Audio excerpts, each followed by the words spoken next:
바울의 자기소개라는 제목으로 하나님 말씀 전하도록 하겠습니다. 오늘부터 로마서 말씀 통해서 함께 영상 설교로 여러분과 만나려고 하고요. 그냥 설교 듣는 것처럼 이 성경책 펴놓고 기록하면서 또 마지막에는 적용 질문이 있습니다. 그 적용 질문까지 함께 풀어보면 되겠습니다. 사도 바울이 서신을 썼습니다. 서신을 쓰면서 항상 사도 바울은 인사말을 전하는데요. 이 인사말, 오늘 로마서를 시작하면서 인사말에 자기를 소개하는 그 내용, 자신을 어떻게 소개하는지를 통해서 오늘 로마서 첫 번째 시간 함께 살펴보려고 합니다.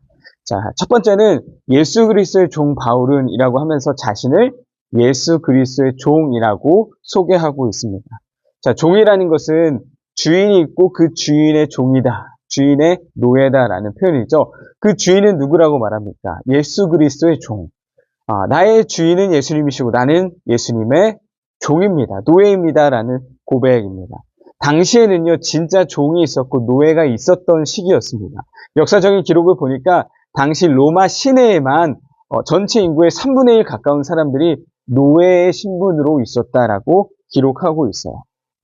많은 사람이 노예였고 시장에 가면 그냥 사람이 노예가 마치 물건처럼 취급을 받아서 사고 파는 그런 존재였다라는 거죠. 이런 노예들은 가정에서 여러 가지 정말 잡다한 일들을 했고, 가정 교사의 일도 했고, 여러 가지 일들을 했습니다. 아마 편지를 지금 받고 있는 로마 교회의 성도들 역시 대다수가 이 노예 종이었지 않을까 생각됩니다. 그렇기 때문에 내가 예수님의 종입니다 라는 이 표현 자체가 그들에게 더 와닿는 표현이 되었을 거예요. 종은요, 주인의 절대적인 소유입니다. 진짜 내 물건으로서의 역할을 하는 게 종이었습니다. 주인은 종을 마음대로 주장할 수 있고요. 종은 아무런 자유가 없는 존재가 바로 종이라는 거죠. 내가 예수 그리스도의 종으로서 바로 그런 존재라고, 주인의 허락 없이 내가 움직일 수 없고 주인의 뜻대로만 살아가는 존재라고 고백하고 있습니다. 보통 이 부모들이요, 아이들을 키울 때 빠지는 함정이 하나 있는데요. 뭐냐면, 아이를 하나의 인격체로서 존중해 주는 것이 아니라 자신의 소유처럼, 내가 낳은 내 아들, 딸이니까 내 소유처럼 여기게 되는 거예요. 그래서 어떤 일이 벌어질까요? 엄마 아빠의 생각대로, 엄마 아빠의 계획대로 아이가 움직이지 않으면 짜증이 나고, 그래서 화를 내고, 심지어 때리고 어떤 강제성을 띠게 되는 거예요. 그 이유 때문입니다. 내 자녀가 마치 내 소유가 된 거예요. 정말 그 자체로서, 존재로서, 하나의 인격체로서 존중을 받아야 되는데 내 소유처럼 생각하니까 내 뜻, 내 생각대로 움직이지 않는 것에 분노하고 짜증을 내는 거죠. 자, 저도 이제 아이들을 키우다 보니까 이 사실을 항상 잊지 않으려고 하거든요. 이거 다 알고 있어요. 근데요, 정말 신기합니다. 뭐냐면 너무나도 이 사실을 알고 있고 그래야 된다는 걸 누구보다 잘 알고 있는데도 마치 내 소유인 것처럼 내 생각대로 내 계획대로 움직이지 않으면 막 짜증내고 있는 저의 모습을 보게 되는 것 같아요. 이제 이게 안 먹히는 때가 바로 지금 이 영상을 보고 있는 중학생, 고등학생 때 그 시기인 거죠. 부모의 생각대로 되지 않고 이 자신의 자아가 커져서 이것이 부딪히는 때가 바로 사춘기인 겁니다. 맞아요. 인간은 다 자유롭고 싶어 합니다. 자유롭고 싶어 하지 않는 사람은 아무도 없습니다. 근데 바울은 지금 기꺼이 내가 예수 그리스도의 종이 되겠다, 종이 되었다라고 고백하고 있는 거예요.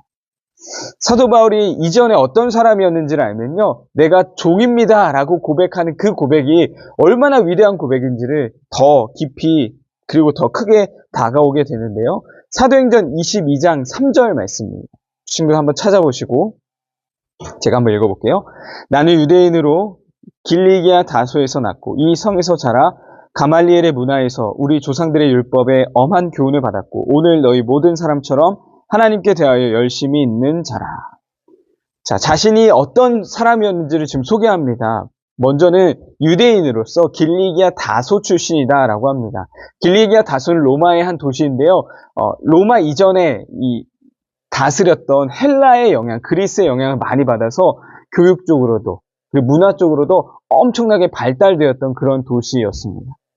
자, 그런 길리기아 다소 출신이고 가말리엘의 문하에서 자랐다. 교육을 받았다라고 해요. 가말리엘은 사람의 이름인데 랍비였습니다. 선생이었는데 역사적으로도 존경받았던, 수많은 사람들에게 존경받았던 사람이었던 거예요. 당대 최고의 선생에게, 존경받는 사람에게 가르침을 받았다라는 거죠. 무엇을 의미할까요? 내놓을 거 많았고요. 자랑할 게 많았던 사람이었어요. 자, 그런데 그 모든 인간적인 자랑을 다 제쳐놓고 나는 종입니다 라고 고백하고 있는 거죠. 이 종이라는 고백 안에 우리는 과연 나는 예수님의 종이라고, 하나님의 종이라고 고백하고 있는지를 돌아보기를 원합니다. 나는 나를 소개할 때 세상의 자랑, 이 땅에서의 어떠한 인간적인 자랑, 내놓는 것, 드러내고 싶은 것을 더 우선하고 있나요? 아니면 예수님 그 복음을 먼저 하고 있나요? 내놓을 거 많았고 자랑할 거 많았던 그 사도 바울은 그 모든 걸 제쳐두고 나는 예수 그리스도의 종입니다 고백하고 있습니다. 이 고백을 다시 한번 우리 마음속에도 새기며 우리도 이 고백이 우리에게도 있기를 바랍니다. 두 번째, 사도로 부르심을 받아 하나님의 복음 위에 특정함을 입었다라고 고백하고 있습니다. 사도라는 이 단어 자체가요, 보냄을 받은 자입니다. 보냄. 누군가로부터 보냄을 받았다. 이게 사도의 의미입니다. 자, 그럼 무엇을 위해 보냄을 받았다라는 거죠? 하나님의 복음을 위해 택함을 받아서 사도로서 보냄을 받았다라는 거예요. 자, 이 안에서 바울의 아주 분명한 목적의식을 발견할 수 있습니다. 그리고 한 가지 확신이 있죠. 무엇이냐면 나에게 주신 복음 전파의 사명은 분명히 하나님으로부터 왔다는 거예요. 하나님의 복음을 위하여서 택함을 입어서 보냄을 받았다. 그러니까 분명한 목적의식이 있었고 그 목적의식이 있었던 것은 하나님이 보내시고 부르셨다라는 그 소명의식 때문이었다라는 거죠. 그래서 사도 바울은요, 어딜 가나 그 부르심대로 살았어요. 두 가지 구절을 보려고 하는데요. 먼저 사도행전 20장 24절입니다. 내가 달려갈 길과 주 예수께 받은 사명 곧 하나님의 은혜의 복음을 증언하는 일을 마치려 하면은 나의 생명조차 조금도 귀한 것으로 여기지 아니하노라. 복음을 증언하는 일, 그것을 마치려 하면은 내가 이 복음을 증거하는 데 있어서만큼은 내 생명조차도 귀한 것으로 여기지 않겠다라고 고백해요. 한마디로 복음에 목숨을 걸었고요. 복음에 미쳤던 자입니다. 왜 그랬을까요? 그것 때문에 부르심을 받았거든요. 내 인생의 목적이 거기 있었거든요. 그리고 그 목적을 주신 분이 하나님이시라는 확신이 있었거든요. 그래서 내가 이거 위해서는 내 목숨도 아까워하지 않겠습니다라고 고백하고 있는 겁니다. 고린도전서 9장 16절 내가 복음을 전할지라도 자랑할 것이 없으면 내가 부득불할 일임이라. 만일 복음을 전하지 아니하면 내게 화가 있을 것이오다. 복음을 전하는 것이 자신의 분명한 목적이었고 사명이었음을 사도 바울은 알고 있었습니다. 지금 로마서를 쓰고 있는 이유도 마찬가지입니다. 사도 바울은 총 13권의 신약성경을 썼는데요. 그 중에 뚜렷한 목적을 가지고 있는 수신자와 그들의 상황에 맞게 쓰여진 서신이 전부였어요.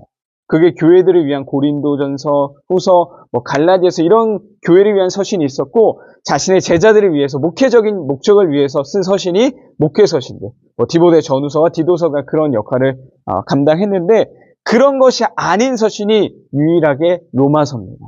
로마서는 사도 바울이 가지도 않았고 사도들이 가서 세운 교회도 아니었어요. 하나님의 은혜로 그들이 복음을 알게 됐고 믿게 돼서 그들이 모여 교회가 세워진 겁니다. 그러나 아직 부족하죠. 누군가의 가르침이 없었기 때문에 가르침이 필요했던 교회였던 거예요. 그래서 사도 바울이 그들에게 이 복음을 체계적으로 구체적으로 전해주기 위해 쓰였던 게 바로 이 로마서라는 성경이라는 겁니다. 이것 역시 마찬가지죠. 자기의 부르심과 목적에 정말 합당한 가장 알맞는 서신이 로마서였다라는 겁니다. 부르심과 목적을 가지고 살아가는 이 사도 바울이라는 한 사람을 통해서요. 하나님은 수많은 교회들이 세워지게 하셨고 13권의 신약성경이 기록되게 하셨습니다. 우리에게도 분명한 목적과 하나님의 부르심이 있음을 기억해야 됩니다. 무엇보다 사도 바울이 자신의 부르심의 목적으로 삼았던 그 복음 증거의 사명, 이것은요 단순히 바울에게만 있었던 사명이 아닙니다. 우리에게도 있고 우리 중등부에게도 우리 김포 성문교회에도 모든 하나님이 세우신 교회에게 이 사명이 있습니다. 복음을 위해 부르심을 받았다는 것. 먼저 믿게 된 우리에게 주어진 가장 중요한 사명이 바로 복음을 살아내고 복음을 전하는 것임을 꼭 기억할 수 있기를 바랍니다. 오늘 사도 바울의 자기 소개, 자신을 두 가지로 소개했죠. 첫 번째는 종이었고 두 번째는 사도였습니다. 이 자기 소개를 통해서 바울이 어떤 마음을 가지고 있었고 어떻게 사역을 감당했는지를 살펴보았는데요. 이 고백이 비단 사도 바울만의 고백이 아닌 우리의 고백이, 나의 고백이 되어서 나도 예수 그리스도의 종으로 그리고 복음을 위해 부르심을 받은 자로 살아가는 은혜가 있기를 간절히 소망합니다.